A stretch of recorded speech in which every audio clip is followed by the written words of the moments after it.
Hello students, आप सभी का स्वागत है नीव एकेडमी यूट्यूब चैनल पर। मैं हूं वैभव बजाज। चलिए शुरू करते हैं आज की क्लास। मोशन की हमने लास्ट 2 क्लासेस में देखा, कुछ न्यूमेरिकल्स में मैंने आपको होमवर्क में दिए थे। तो आपके जो डाउट्स आए हैं वो मैं डिस्कस कर रहा हूं यहाँ पर। सबसे पहले जो सेकंड क्लास में मोशन 002 में जो डाउट्स आए थे आप सभी को, जिन्होंने मुझे बताए हैं, तो वो सारे डाउट्स मैं यहाँ डिस्कस कर देता हूँ। देखो, अगर कैलकुलेशन में आप गलती करोगे, ठीक है, तो कैलकुलेशन करके मैं नहीं बताने वाला, ये बात ध्यान रखना है ना। क्योंकि नाइन्थ में आके कैलकुलेशन सिखाने बैठा हूँ क्या मैं आपको? बताओ, नहीं। कैलकुलेशन करना आपका काम है, ठीक है। गलत कर रहे हो तो आप जब चैट बॉक्स में सेंड करते हो फोटो, तो मैं आपको बता देता हूँ कि बेटा कैलकुलेशन मिस्टेक है। तो इसका मतलब ये नहीं है कि मैं करके बताने वाला हूँ, नहीं, भूल जाओ मैं कैलकुलेशन करके बताने वाला हूँ, ठीक है। नाइन्थ क्लास में आप ही को कैलकुलेशन कर करके देखना है, एक बार में नहीं, दूसरी बार में आएगा, दूसरी नहीं, तीसरी, चौथी, पांचवी, 10वीं बार में आएगा। बट कैलकुलेशन जो है वो आप ही को करना पड़ेगा, ठीक है। मैं बस ये बता सकता हूं, हाँ आप सही कर रहे हो, गलत कर रहे हो, ठीक है। गलत कर रहे हो मतलब कॉन्सेप्चुअल मिस्टेक कर रहे हो। तो जो लास्ट क्लास में मैंने क्वेश्चंस दिए थे आपको होमवर्क में, उसमें से जहां जहां मुझे लगता है कि आपको डाउट है, बट किस तरह का डाउट है कि आपका आंसर गलत आ रहा है, तो आंसर गलत तो बहुत सारे रीजंस के कारण आता है, ठीक है। उसमें सबसे बड़ा रीजन है कैलकुलेशन मिस्टेक, ठीक है। यूनिट्स गलत ले लेना, जो वैल्यूज है वो गलत ले लेना। तो ये सारी चीजें आपको खुद को चेक करना चाहिए कि क्या हमने यूनिट कन्वर्ट की। डिस्टेंस किलोमीटर में दे रखा है और टाइम सेकंड्स में दिया हुआ है, हम किलोमीटर पर सेकंड में थोड़ी निकालना है। साफ साफ बोला है मीटर पर सेकंड में निकालो, तो आपको किलोमीटर को मीटर में कन्वर्ट करना ही पड़ेगा, वो तो ऑब्वियस सी बात है। लास्ट क्लास में होमवर्क देते वक्त मैंने बताया था, यूनिट्स को बहुत अच्छे से ध्यान से देखना, कन्वर्ट करना, पूरे अच्छे से लिखना। पहले क्वेश्चन नंबर डालो, फिर यूनिट जो भी क्वांटिटी दे रखी है, डिस्टेंस दे रखा है, तो डी इक्वल टू कितना दे रखा है वो सब लिखो। तो अगर बहुत ही अच्छी तरीके से, जैसे मैं क्लास में बताता हूं करके वैसे करोगे ना होमवर्क, तो आपका मुश्किल से 1 या 2 डाउट आएगा। बट नहीं तो फिर डाउट के तो डाउट का पहाड़ बन जाएगा आपके पास, ठीक है। तो जहां जहां मुझे लगता है आपसे गलती हुई होगी मैं डिस्कस कर दूंगा, और जहां मुझे लगता है कि नहीं कैलकुलेशन करके बताना चाहिए, तो वहां कैलकुलेशन करके भी बता देता हूं, ठीक है। 27 से लेकर 33 तक दिया था मैंने पेज नंबर 1 पे, मोशन 1 में, वो डिस्कस कर लेते हैं सबसे पहले। तो 27 वाले में, a snail covers a distance of 100 meter in 50 hours, calculate the average speed of snail in kilometer per hour, ठीक है। तो 27 में जो आपसे गलतियां हो सकती है वो मैं बता देता हूं। 27 में आपको डिस्टेंस दिया हुआ है 100 मीटर, ठीक है, और टाइम दिया हुआ है कितना, 50 आवर्स। अब आप क्वेश्चन को अगर पढ़ोगे तो आपको एवरेज स्पीड निकालनी है। एवरेज स्पीड यहाँ पर total distance upon total time होता है, ठीक है। तो डिस्टेंस एक ही दे रखा है, टाइम एक ही दे रखा है, तो यहाँ पर कुछ और लगेगा ही नहीं, स्पीड वाला फॉर्मूला लगेगा सिंपल सा, ठीक है। तो किलोमीटर पर आवर में निकालना है, तो क्या ये हमारे पास किलोमीटर में आ सकता है? बिल्कुल आ सकता है। 100 डिवाइडेड बाय 1000, तो ये किस में, किलोमीटर में कन्वर्ट हो गया। क्योंकि हम क्या जानते हैं, 1 किलोमीटर में कितने मीटर्स होते हैं, 1000, ठीक है। तो 1 मीटर में कितने किलोमीटर होंगे, 1/1000 किलोमीटर, ठीक है। तो 100 किलोमीटर, 100 मीटर में कितने किलोमीटर, तो निकल गया हमारे पास 0.1 किलोमीटर। डिस्टेंस आपके पास ये आ गया, टाइम ये दे रखा है, तो speed equal to distance upon time निकालना है, speed equal to distance upon time करना है, आंसर आपके सामने आ जाएगा, ठीक है। तो इसमें सिर्फ और सिर्फ आपने यूनिट कन्वर्जन में मिस्टेक की होगी तो ही गलत आएगा, अदरवाइज मल्टीप्लाई करना आपको आना चाहिए, ठीक है। 28 वाले में भी कुछ लोगों ने गलती की है। यहां पर क्या दिया हुआ है, डिस्टेंस दिया हुआ है 28 वाले में 100 मीटर, और टाइम दिया हुआ है 15 मिनट, ठीक है। जबकि आंसर जो पूछा है वो किलोमीटर पर आवर में पूछा है, तो जैसा कि हमने इसके पहले निकाला वैसे ही निकालेंगे ये किलोमीटर में, ठीक है। और आवर्स में निकालना है तो 15/60 करना ही पड़ेगा, ये आवर्स में हो गया, ठीक है। क्यों किया ऐसा, क्योंकि देखो 1 आवर में कितने मिनट्स होते हैं, 60 मिनट्स होते हैं, तो 1 मिनट में कितने आवर होंगे, 60 को इसके नीचे ले जाएंगे, 1/60। आई बात समझ में? तो अगर 15 मिनट है तो 15 इंटू 1/60, तो 15 कितना आ जाएगा ये, 4 टाइम्स में, तो 1/4 यानी कि 0.25, या 1/4 भी रहने दे सकते हो। समझ में आ रही बात? तो डिस्टेंस को 0.1 किलोमीटर ले लो, या फिर 1/10 किलोमीटर ले लो, कुछ भी ले सकते हो, फ्रैक्शन में भी लेना है तो ले सकते हो। टाइम को 15 मिनट्स की जगह 1/4 आवर्स या फिर 0.25 आवर्स ले सकते हो, ठीक है। तो अगर आप कैलकुलेशन में मिस्टेक, अगर आपने कन्वर्जन में मिस्टेक नहीं किया है, सबसे पहली गलती कहां हो सकती है, कन्वर्जन में मिस्टेक। कन्वर्जन करने में आप मिस्टेक कर रहे हो तो आपको ये सीखना चाहिए बहुत अच्छे से, आपको ये सारी यूनिट्स पता है, आपको कन्वर्जन टेक्निक्स पता है, ठीक है। 8th तक आपने बहुत किया है और 9th में भी मैंने आपको बताया था लास्ट क्लास में अच्छे से पूरा कन्वर्जन कैसे किया जाता है, कहाँ किया जाता है। तो 27, 28 दोनों में ही कॉमनली मैं बोल रहा हूँ, सबसे पहली अगर गलती हुई होगी तो कन्वर्जन में ही हुई होगी। अगर कन्वर्ट करते वक्त मिस्टेक नहीं हुई है, यूनिट में मिस्टेक नहीं है, तो मल्टीप्लाई करते वक्त हुई होगी, ठीक है, तो ही आंसर गलत आ सकता है, अदरवाइज कोई चांस ही नहीं है, ठीक है। फॉर्मूला कभी कभी हम गलत लगा देते हैं, speed equal to distance upon time होता है, speed equal to distance into time कर रहे हैं हम, ठीक है। तो इस टाइप की हरकतें हमें नहीं करना है, इस टाइप की गलतियां हमें नहीं करना है, होता है पहली बार हो जाता है। अब लास्ट क्लास में ही कुछ बच्चों ने मुझे बताया मैसेज करके कि लास्ट क्लास में सर आपसे गलती हो गई, तो मैंने पूछा क्या, तो उन्होंने बताया कि सर वो जो अपन ने क्वेश्चन किया था होम और शॉप वाला, तो मैंने कहा अच्छा वो बच्चा आइसक्रीम लेने गया था वो वाला, तो बोलते हैं हाँ, तो मैंने कहा क्या हुआ उसमें, तो जो 2-3 बच्चे जिन्होंने कॉल किया था तो उन्होंने बड़ी अच्छे से बताया कि सर वो क्वेश्चन का सेकंड पार्ट जो था उसमें 8/3 आया था। तो मैंने कहा 8/3 क्या आया था, तो उन्होंने बोला कि सर वेलोसिटी या स्पीड कुछ आई थी 8/3, तो मैंने कहा अच्छी बात है। तो उन्होंने कहा कि 8/3 को अपन जब डिवाइड करेंगे तो 2.66 आएगा, तो मैंने कहा अच्छा हाँ बराबर है 2.6, तो बोले सर आपने 2.33 ले लिया। तो इस टाइप की गलती मुझसे हो जाती है कैलकुलेट करते वक्त, है ना, तो ये चीज़ आपसे भी होती है, बट हमें क्या ध्यान रखना है, मैं तो ध्यान रख लूँगा, ठीक है, मुझसे तो पढ़ाते वक्त पूरी क्लास में पूरे 2 घंटे में आपको अलग अलग चीज़ें बताना है, एग्जाम्पल्स देने हैं, दिमाग में काफ़ी सारी चीज़ें रहती है, ठीक है, तो उस कारण से गलती हो जाती है, बट आपके दिमाग में सिर्फ पढ़ाई पढ़ाई पढ़ाई, ठीक है, आपको एग्जाम देनी है, आपको प्रैक्टिस करना है, आपको सब कुछ करना है, ठीक है, आप दिन भर कैलकुलेशन के साथ खेलते हो, आई बात समझ में। तो आपसे गलती अगर हो रही है तो उसको रियलाइज करो और आगे बढ़ जाओ, सोचो ये गलती हमसे नहीं होना चाहिए। कैलकुलेशन की गलती देखो प्रैक्टिस से आ जाती है, धीरे धीरे हम परफेक्ट बन जाते हैं, क्लियर। अगर मुझे भी एग्जाम देने बिठाओगे अभी, या फिर कोई काम नहीं है, केवल आपको ये बैठ के सॉल्व करना है, तो मेरे कैलकुलेशन परफेक्ट आएंगे, आई थिंक सो, ठीक है, आ रही बात समझ में।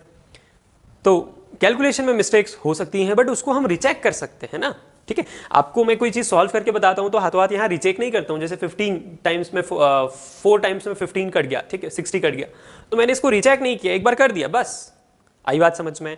बट आपके पास ऑप्शन है, आप रिचेक कर सकते हो होमवर्क करके, तो आपको रिचेक करना चाहिए, गलतियां मिल जाएगी तो आपके डाउट्स कम आएंगे, ठीक है। चलो, तो लास्ट क्लास में जो हमने होम और शॉप वाला क्वेश्चन किया था जिसमें बच्चा आइसक्रीम लेने जाता है, उसमें सेकंड पार्ट में कैलकुलेशन मिस्टेक है। लगभग 2 बच्चों ने कॉल करके, 1 बच्चे ने मैसेज करके मुझे बताया है। आपको भी ये चीज़ ध्यान रखना चाहिए कि हम जो सर कैलकुलेशन कर रहे हैं, मैं कैलकुलेशन कर रहा हूँ, उस पर रिलाय ना करें, खुद का कैलकुलेशन करके देखें, आई बात समझ में, ठीक है। खुद का कैलकुलेशन करके देखोगे तो एक तो स्पीड बढ़ेगी, कॉन्फिडेंस आएगा, और मेरी गलती अगर होगी तो आप मुझे बता पाओगे। अगर आप मुझे मेरी गलती बताते हो, है ना, अगर आप मुझे मेरी गलती बताते हो तो मुझे बहुत कॉन्फिडेंस आप पे बहुत अच्छा लगता है, मुझे ये अच्छा लगता है कि हाँ जो मैं गाइड कर रहा हूँ आप वो सारी चीज़ें कर रहे हो। जैसे कि मैं आपको अधिकतर बताता रहता हूँ कि आपको 1 शॉट में क्लास देखना है, ठीक है। तो कुछ बच्चों से तो मैं कॉल करके बात की है मैंने अभी तक, और सभी ने बताया है कि सर हम एक ही शॉट में क्लास देखते हैं, भले ही क्लास थोड़ी लंबी हो, हम छोटा सा पॉज ले लेते हैं, आंखें धोकर आ जाते हैं, आंखों पर ऐसे गीला गीला कपड़ा डाल देते हैं, और विदिन 5-10 सेकेंड्स के ब्रेक के बाद हम कंटिन्यू करते हैं, अगर क्लास बहुत लंबी होती है तो। अदरवाइज हम पूरी 1 शॉट में देखते हैं, तो काफ़ी अच्छा लगता है जब आप चीज़ों को फॉलो करते हो, खुद की जो आपके पास अंडरस्टैंडिंग पावर है उसको पूरा यूज़ करते हो आप, आपकी भलाई के लिए, क्योंकि जो भी मैं बोल रहा हूँ यहाँ पर उसमें मेरा कुछ फ़ायदा है क्या, बताओ। मैंने पढ़ा दिया और आपने अगर नहीं भी पढ़ा तो मेरा कोई नुकसान है क्या, नहीं, बट आपका नुकसान बहुत ज़्यादा है। तो आपको हर एक चीज़ को बहुत अच्छे से फॉलो करना है, और ध्यान रखना है कि सामने वाला जो बोल रहा है, आपके पेरेंट्स भी जो बोल रहे हैं वो उनके फ़ायदे के लिए नहीं, आपके फ़ायदे के लिए बोल रहे हैं, आपके ग्रैंड पेरेंट्स भी अगर बोल रहे हैं तो वो आपके फ़ायदे के लिए बोल रहे हैं, और मैं भी जो भी बोलूँगा वो आप ही के फ़ायदे के लिए बोलूँगा, ठीक है।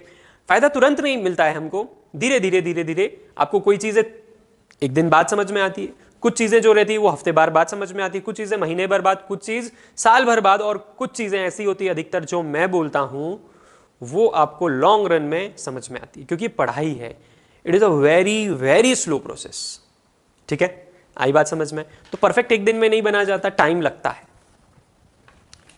तो टाइम देना है आपको, ठीक है। 27-28 में ये कुछ बहुत ही नॉर्मल सी मिस्टेक्स जो आप पहली पहली बार मोशन पढ़ रहे हो तो होती है, वो मैंने आपको बताई 27 और 28 में।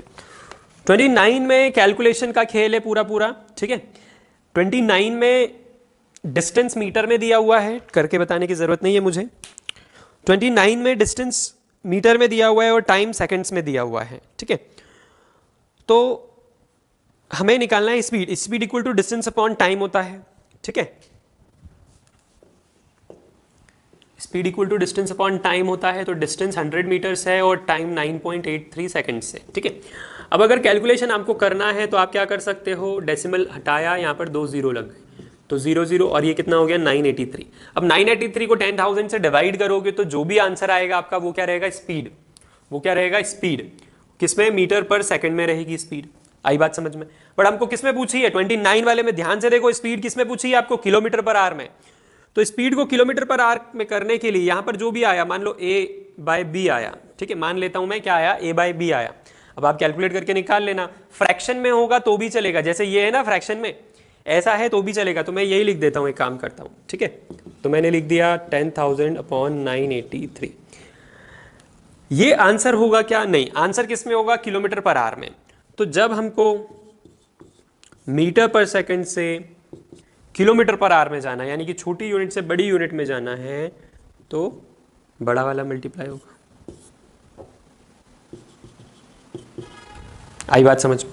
इसको सॉल्व कर लो, जो भी आंसर आएगा वो पीछे से मैच करेगा, और किस में होगा, किलोमीटर पर आवर में। समझ में आई बात। छोटी से बड़ी यूनिट में आएंगे तो बड़े वाले फ्रैक्शन का मल्टीप्लाई होगा, ठीक है। मीटर पर सेकंड से किलोमीटर पर आवर में जा रहे हैं तो 18 ऊपर 5 नीचे। इसका लॉजिक मैंने पहले ही बता दिया था आपको, आई थिंक लास्ट क्लास में बता दिया था कि 18/5 और 5/18 क्यों होता है, आपको क्लियर होगा बहुत अच्छे से। 30 वाला काफ़ी लोगों का डाउट आया, 3030 वाला काफ़ी लोगों का डाउट आया। देखो 3030,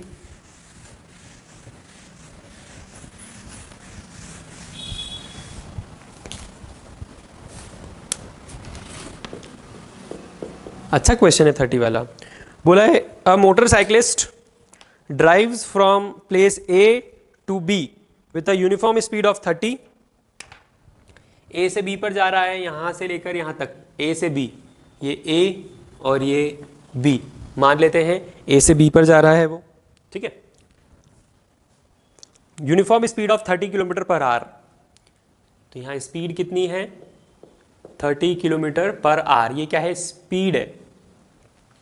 और फिर रिटर्न हो रहा है B से A पर, यूनिफॉर्म स्पीड ये S1 है जाने की स्पीड, और S2 वापस आने की स्पीड है 20 किलोमीटर पर आवर, ठीक है।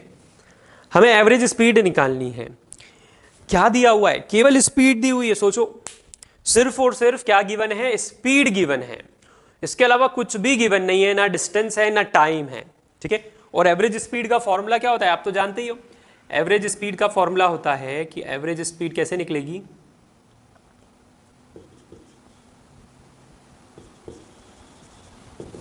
Total distance upon total time taken, है ना।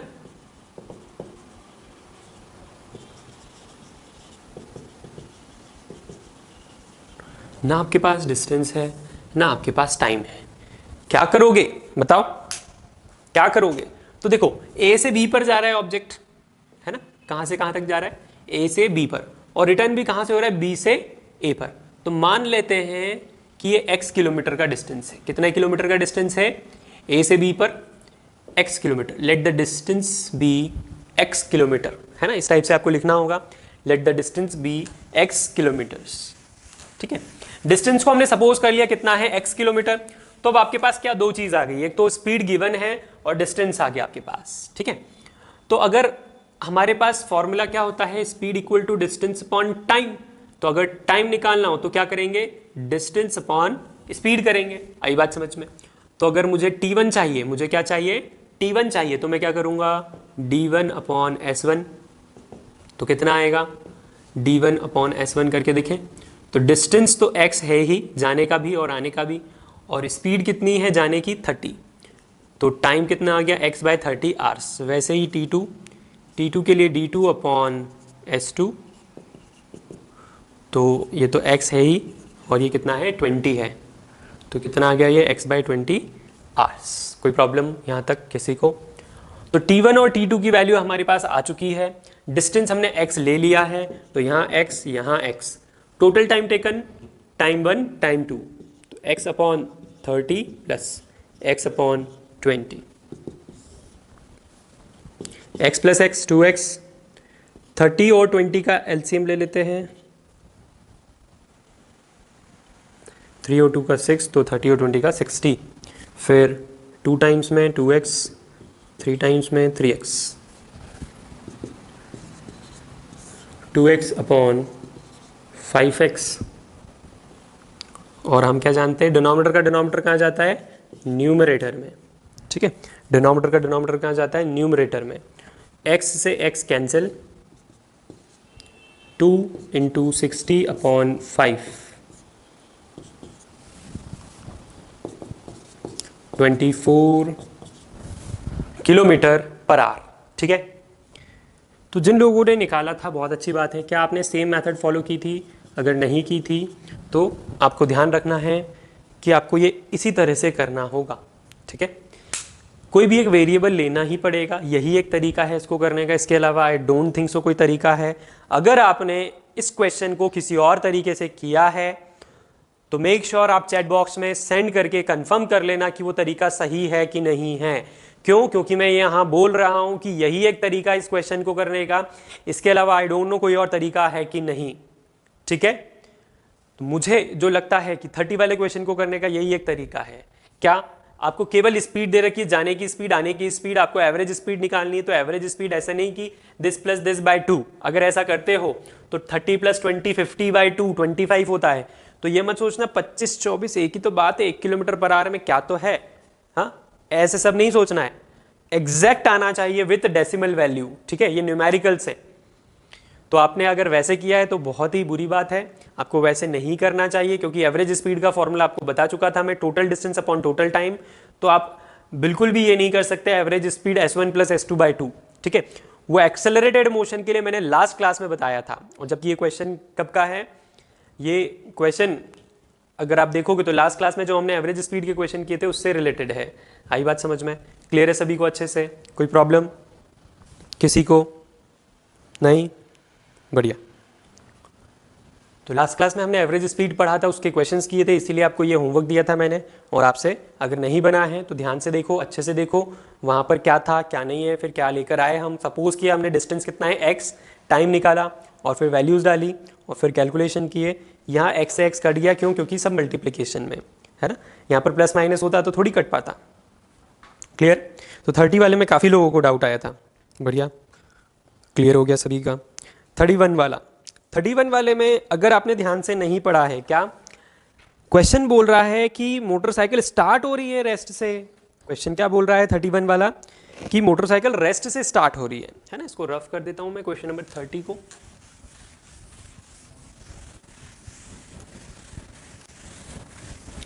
क्वेश्चन नंबर 30 वाले जैसे क्वेश्चन फिगर बनाए बिना अगर करेंगे तो इमेजिन नहीं होगा हमें और हम गलतियां कर सकते हैं, ठीक है। या फिर ऐसा हो सकता है कि हमको आगे का रास्ता ही ना दिखे, है ना।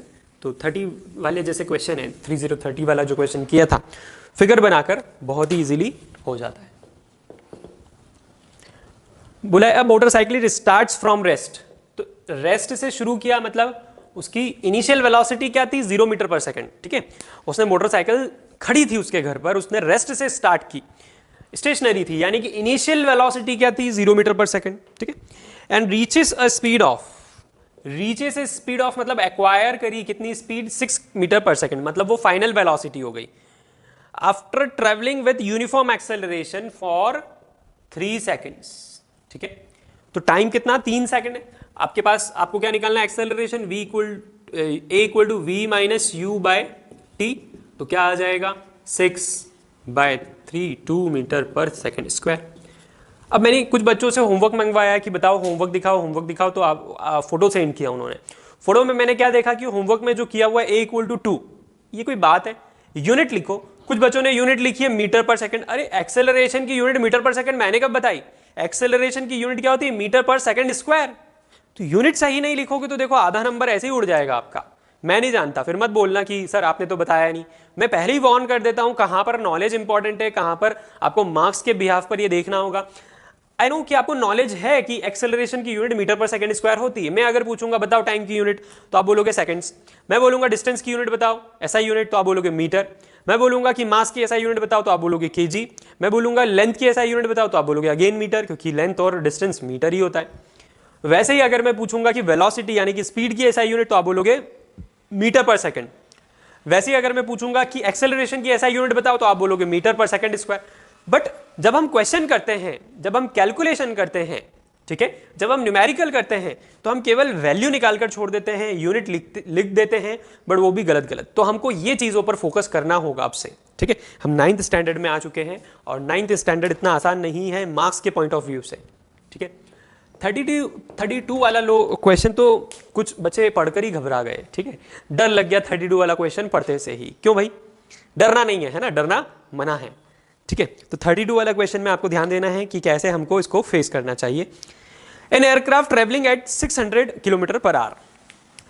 ट्रेवलिंग एट मतलब ये यू हो गया, इसका इनिशियल वेलोसिटी क्या है? 600 किलोमीटर पर आवर, ठीक है, इनिशियल वेलोसिटी। एक्सेलरेट स्टेडिली, तो ये एक्सेलरेट कर रहा है 10 किलोमीटर पर आवर पर सेकंड से, ठीक है। ये एक्सेलरेट कर रहा है 10 किलोमीटर पर आवर पर सेकंड से। देखो यहां पर क्या था? सेकंड का स्क्वायर, मतलब टाइम की जो यूनिट होती है उसका स्क्वायर। यहां पर एक टाइम की यूनिट आर है, क्यों? क्योंकि डिस्टेंस किलोमीटर में है।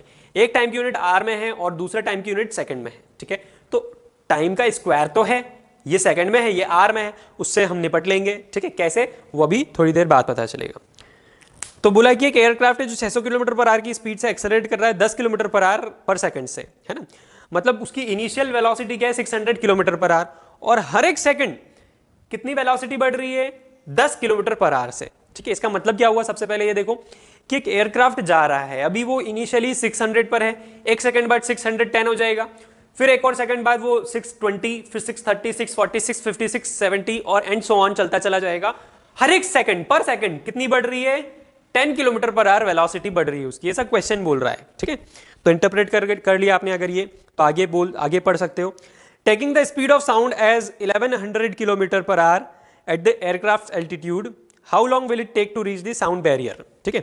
तो यहां पर साउंड बैरियर मतलब स्पीड ऑफ साउंड को कहा है। साउंड बैरियर किसको कहा है? स्पीड ऑफ साउंड को। तो यहां पर हमें बताया है कि taking the speed of sound as 1100 kilometer per hour, मतलब अगर उसको साउंड की स्पीड के बराबर स्पीड अपनी करनी है, साउंड बैरियर तक पहुंचना है, ठीक है। साउंड बैरियर एक स्पीड ऑफ साउंड को कहा जा रहा है यहां पर। तो कितनी फाइनल वेलोसिटी कितनी अचीव करनी है वो समझ में आ गया हमको, 1100 किलोमीटर पर आवर, ठीक है। और पूछा है हाउ लॉन्ग, यानी कि टाइम पूछा है, कितना टाइम लगेगा, ठीक है। 600 से 610, 620, 630 ऐसे ऐसे करके 1100 किलोमीटर पर आवर पे आने में कितने सेकंड्स लगेंगे, कितना टाइम लगेगा, ये हमको बताना है। तो या तो उंगली पर काउंट कर लो, 610, 620, 630, इस तरह से 1100 कितने सेकंड्स में आ रहा है वो बता दो। ऐसे करोगे क्या? फिर पढ़ाई किस काम की? ये तो कोई भी बता देगा, ठीक है। किसी को भी पूछोगे कोई भी बता देगा जिसको स्पीड का नॉलेज होता है। आई बात समझ में? आप में और उन लोगों में क्या डिफरेंस है कि आप 9th स्टैंडर्ड में पढ़ चुके हो कि डायरेक्टली कैसे निकाला जाता है। तो आपके पास फॉर्मूला है A is equal to V minus u by t. Time निकालना है तो टाइम को यहां V minus u by a कर लेंगे हम। Clear? V minus u, V कितना लेंगे हम? 1100, U 600। दोनों की यूनिट इस बार लिखना पड़ेगी हमें क्योंकि यूनिट में काफी डिफरेंसेस हैं, इसलिए 1100 माइनस 600 कर सकते हैं, दोनों की यूनिट सेम है किलोमीटर पर आवर में। अब A की यूनिट क्या है? 10 किलोमीटर पर आवर पर सेकंड, ठीक है। क्लियर है सभी को? ये कितना आ जाएगा? यहां से आ जाएगा 500 किलोमीटर पर आवर, ठीक है। अब ये डिनोमिनेटर का डिनोमिनेटर हो गया कौन? सेकंड। क्या हो गया? डिनोमिनेटर इसका, ये न्यूमरेटर, ये डिनोमिनेटर। डिनोमिनेटर का डिनोमिनेटर क्या है? सेकंड। तो कहां आ जाता है डिनोमिनेटर का डिनोमिनेटर? न्यूमरेटर में। सेकंड न्यूमरेटर में आ गया, तो यहां क्या? 10 किलोमीटर पर आवर, ठीक है। अब ये दोनों की यूनिट सेम है तो ये कट सकते हैं और किलोमीटर पर आवर से किलोमीटर पर आवर कैंसिल कर सकते हैं अपन। तो कितना बचा? 50 सेकेंड्स। तो टाइम कितना आ गया? 50 सेकेंड्स। क्लियर है? कोई दिक्कत? एकदम आसान क्वेश्चन है, कुछ भी अलग नहीं है, बस ये यूनिट क्या दे दी आपको? कॉम्प्लेक्स दे दी, ठीक है। इस टाइप की यूनिट आपको स्कूल में नहीं दी जाती है ना, बट यहाँ क्यों दी? आप प्रिपेयर्ड रहो हर एक सिचुएशन के लिए, हर एक क्वेश्चन के लिए, ठीक है। क्या पता ये कहां देखने को मिल जाए। क्लियर। तो यहां पर a equal to v minus u by t वाला फॉर्मूला लगाया, t equal to v minus u by a हो गया, वैल्यूज रखी और 10 किलोमीटर पर आवर पर सेकंड था ये, तो डिनोमिनेटर का डिनोमिनेटर न्यूमरेटर में चला जाता है, ले गए, ये सारी यूनिट सेम थी, कट गई, 0 से 0 कट गया, 50 सेकंड्स आंसर आया। कोई प्रॉब्लम नहीं, बढ़िया। आगे बढ़ते हैं हम। अगर आपने होमवर्क नहीं किया है तो ये सब देखना बिल्कुल आपके लिए टाइम वेस्ट जैसा है, ठीक है। तो होमवर्क नहीं किया है या आपने आधा अधूरा किया है, पूरे मन से किया ही नहीं है, तो आप खुद को बेवकूफ बना रहे हो। समझ में आई बात, ठीक है। आप मुझे और आपके पेरेंट्स को क्या बेवकूफ बनाओगे, ठीक है। हम तो निकल गए आपकी एज से, हमें सब कुछ पता है, क्या करते हो आप, क्या नहीं करते हो, ठीक है, क्या सोचते हो, सब पता होता है। क्लियर है, अंदाजा लग जाता है सब। तो इसीलिए कहा जाता है होमवर्क अगर आप करोगे तो आपका खुद का फायदा होगा, ना ही आपके पेरेंट्स का फायदा होगा, ना मेरा फायदा होगा, ठीक है। होमवर्क पूरी ईमानदारी से करो, पूरा एफर्ट्स लगाओ, ठीक है। आ रही बात सभी को समझ में। 33 वाला बहुत ही आसान सा था और आप सभी ने किया होगा ये वाला। 33 में कुछ लोगों को डाउट आया तो मैं बोलूंगा कि आप वैल्यू ध्यान से पढ़ो, क्या लिखा है, क्वेश्चन भी ध्यान से पढ़ो और वैल्यूज ध्यान से पढ़ो। If a bus travelling at 20 meter per second is subjected to a steady deceleration of 5 meter per second square. तो यहां पर बस ट्रैवल कर रही है, तो करंटली ट्रैवल कर रही है यानी कि इनिशियल स्पीड क्या है 20 मीटर पर सेकेंड, और स्टेडीली डीएक्सेलरेट हुई, मतलब यूनिफॉर्मली डीएक्सेलरेट हुई, यानी कि डीएक्सेलरेट होना यानी कि नेगेटिव एक्सेलरेशन। तो एक्सेलरेशन क्या लोगे, -5 मीटर पर सेकेंड स्क्वायर। आप लोगों ने अगर गलती की है तो यही की है, ए की वैल्यू 5 ले रहे हो, क्यों ले रहे हो भाई। लास्ट क्लास में क्या मैंने आपको ये नहीं बताया कि एक्सेलरेशन और डी एक्सेलरेशन में क्या अंतर होता है, रिटार्डेशन क्या होता है। जब रिटार्डेशन हो रहा हो, मैं बोल रहा हूं रिटार्डेशन हो रहा है 5 मीटर पर सेकेंड स्क्वायर से, यानी कि एक्सेलरेशन -5 से हो रहा है। मैं अगर बोल रहा हूं डी एक्सेलरेशन हो रहा है 5 से, यानी कि एक्सेलरेशन हो रहा है -5 से। बस क्वेश्चन में भी वही ध्यान रखना था आपको। तो क्वेश्चन नंबर 33 में आपने ये गलती कर दी, यूनिफॉर्म वेलोसिटी 20 लेना थी, जबकि एक्सेलरेशन -5 होगा, और पूछा है how long will it take to come to rest, यानी कि फाइनली वो कहां जा रही है, फाइनली रेस्ट पर जा रही है। तो काफी लोग तो ये दोनों वैल्यू लिखकर ही अटक गए, मुझसे पूछते कि सर ये फाइनल वेलोसिटी क्या होगी क्या होगी। तो भैया क्वेश्चन पढ़ो ना, एक बार नहीं 10 बार क्वेश्चन पढ़ो, आपको क्वेश्चन में लिखा रहेगा वो स्टार्ट हो रहा है यानी कि इनिशियल वेलोसिटी उसकी 0 है, वो फाइनली रेस्ट पर आ रहा है यानी कि उसकी फाइनल वेलोसिटी 0 है, सिंपल, ठीक है। टाइम पूछा है हमसे तो आप जानते ही हो formula, a equal to v minus u by t, t equal to v minus u by a. तो t की value v minus u 0 -20 upon a कितना -5, तो टाइम कितना -20 अपॉन -5, माइनस से माइनस कैंसिल, 5 4 जा, टाइम आ गया 4 सेकेंड्स। एक बच्ची ने मुझे चैट बॉक्स पर भेजा कि सर टाइम नेगेटिव पॉजिटिव दिया हुआ है +4 और मेरा तो नेगेटिव आ रहा है, सर क्या हुआ, कैसे हुआ, ये क्यों हो रहा है ऐसा, क्या पीछे आंसर गलत दे रखा है। तो एक बार दिमाग तो लगा लो भैया, टाइम कभी नेगेटिव हो सकता है क्या, डिस्टेंस कभी नेगेटिव नहीं हो सकता, टाइम कभी नेगेटिव नहीं हो सकता, बॉडी का वजन मास कभी नेगेटिव नहीं हो सकता, कुछ चीजें तो ऐसी जो नेगेटिव हो ही नहीं सकती। सोच कैसे लिया आपने कि सर -4 आ रहा है, मेरा सही होगा, पीछे आंसर गलत है। अरे पीछे आंसर गलत हो सकता है, माना, प्रिंटिंग मिस्टेक हो सकती है, माना, आपकी ऑब्जेक्टिव शीट्स जो है रियल नंबर की उनमें भी प्रिंटिंग मिस्टेक है, बट इसका मतलब ये नहीं कि हर जगह प्रिंटिंग मिस्टेक ही रहेगी। टाइम नेगेटिव कैसे सोच सकते हो आप, हो ही नहीं सकता टाइम नेगेटिव, पॉसिबल ही नहीं। 0 हो सकता है एक बार, बट नेगेटिव हो सकता है क्या, कभी नहीं हो सकता। तो आपको सोचना चाहिए कि कहीं ना कहीं हमने माइनस प्लस की गलती की है। तो अगर आप यहां सही स्टार्ट कर रहे हो और यहां पर आपने नेगेटिव नहीं लिया है ना, जैसे कि मैंने बताया था ए पॉजिटिव ले लिया काफी सारे लोगों ने, तो नेगेटिव आएगा। और अगर टाइम नेगेटिव आ रहा है तो आपको पूरा क्वेश्चन रीड करना चाहिए और देखना चाहिए कहां गलती करी हमने कि टाइम नेगेटिव आ गया। टाइम नेगेटिव आ ही नहीं सकता, किसी भी केस में नहीं आ सकता। समझ में आई बात, क्लियर है। चलो बाकी तो आपने किए हैं 39, 40, 41, इसमें तो ऐसा कोई खास डाउट नहीं है।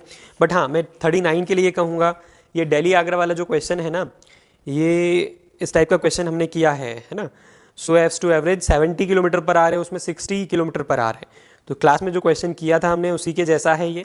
आपको इसको जो क्लास वाला क्वेश्चन है उससे रेफरेंस लेकर और करके देखना चाहिए, ठीक है। 39 वाला मैं नहीं बताऊंगा, सेम क्वेश्चन हमने किया है, बस वैल्यू अलग थी, ठीक है, जिसमें एवरेज स्पीड 60 दी हुई थी और बाकी आपको निकालना था कि बाकी जो सेकंड डिस्टेंस है मतलब 100 किलोमीटर, इसमें क्या है 100 और 100 200, ठीक है।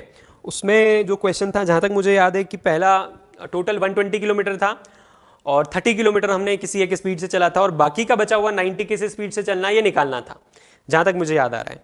तो ऐसा कुछ क्वेश्चन था, उसको खोलकर देख लो, वैसे ही है ये, ठीक है, बल्कि आसान लग रहा है मुझे तो। और 40 वाला भी आसान है। 40 वाले में क्या बोला है, डिस्टेंस इतना, स्पीड इतनी, फिर डिस्टेंस इतना, फिर स्पीड इतनी, फिर डिस्टेंस इतना और स्पीड इतनी। मतलब आपको कितने डेटा दिए हुए, फर्स्ट, फिर नेक्स्ट और फिर लास्ट, मतलब 3 डेटा दिए हुए हैं। D1, D2, D3 दिया हुआ है, S1, S2, S3 दिया हुआ है। T1, T2, T3 निकालना है ताकि आप एवरेज स्पीड निकाल पाओ 40 वाले में, ठीक है। तो इस टाइप का भी क्वेश्चन हमने किया था, जबकि वो ज़्यादा टफ था इससे, तो आप ये इजीली कर सकते हो। 41 वाले में कुछ लोगों को प्रॉब्लम हुई है, 41 वाला डिस्कस कर लेते हैं, ठीक है। छोटा सा है और अच्छा क्वेश्चन है। इस टाइप के क्वेश्चन जो पार्ट्स वाले होते हैं, इस टाइप के क्वेश्चन आपके स्कूल में भी पूछे जाते हैं, ठीक है। 1 मार्क के पार्ट्स होते हैं इसमें। तो car moving along a straight road at a steady speed travels, distance कितना 150 मीटर, टाइम कितना 5 सेकेंड्स, ठीक है। एवरेज स्पीड निकालनी, यानी कि स्पीड निकालनी, speed equal to distance upon time. तो आई थिंक ये आपने सभी ने कर लिया होगा और ये कितना आ गया 30 metre per second, 5 3 15, 30 metre per second. ये आपका फर्स्ट वाला पार्ट आ गया। सेकंड वाले पार्ट में क्या बोला, how for does it travel in 1 second. तो 1 सेकेंड में कितना ट्रैवल करेगा ये आपको निकालना है, ठीक है। How far does it travel in 1 second, तो ये लिखा 30 मीटर पर सेकेंड। ये स्पीड है, क्या स्पीड है कि वो हर सेकंड 30 मीटर ट्रैवल करता है। तो आपसे सेकंड वाले में यही तो पूछा है कि 1 सेकंड में कितना ट्रैवल करेगा, तो हम क्या बोलेंगे 30 मीटर, क्योंकि from above part we can see that speed is 30 metre per second, so it will travel 30 metre in 1 second, ठीक है। आई कि नहीं बात समझ में। फिर थर्ड वाला, how far does it travel in 6 second, how far does it travel in 6 seconds. तो यहां पर बहुत ही आसान सी चीज है, स्पीड आपके पास 30 मीटर पर सेकेंड आ चुकी है, टाइम आपको 6 सेकेंड दिया हुआ है और आपसे डिस्टेंस पूछा जा रहा है, ठीक है। तो speed equal to distance upon time होता है।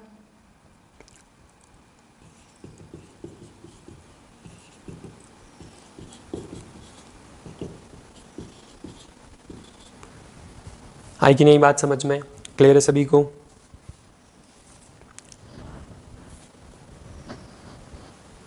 तो अगर आपसे डिस्टेंस पूछा जा रहा है तो बड़ी आसानी से आप निकाल सकते हो, कोई प्रॉब्लम नहीं। Last part, how long does it take to travel to 40 meter. How long does it take, यानी कि टाइम पूछा जा रहा है। तो टाइम निकालने के लिए क्या करेंगे, डिस्टेंस अपॉन स्पीड। डिस्टेंस कितना है 240, स्पीड कितनी है 30, निकाली ना अपन ने, तो कितना हो जाएगा 8 सेकेंड्स।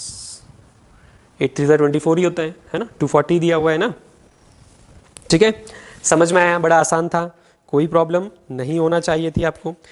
एमसीक्यूज दिए थे मैंने, एमसीक्यूज में कुछ एमसीक्यूज में आपको प्रॉब्लम आई है।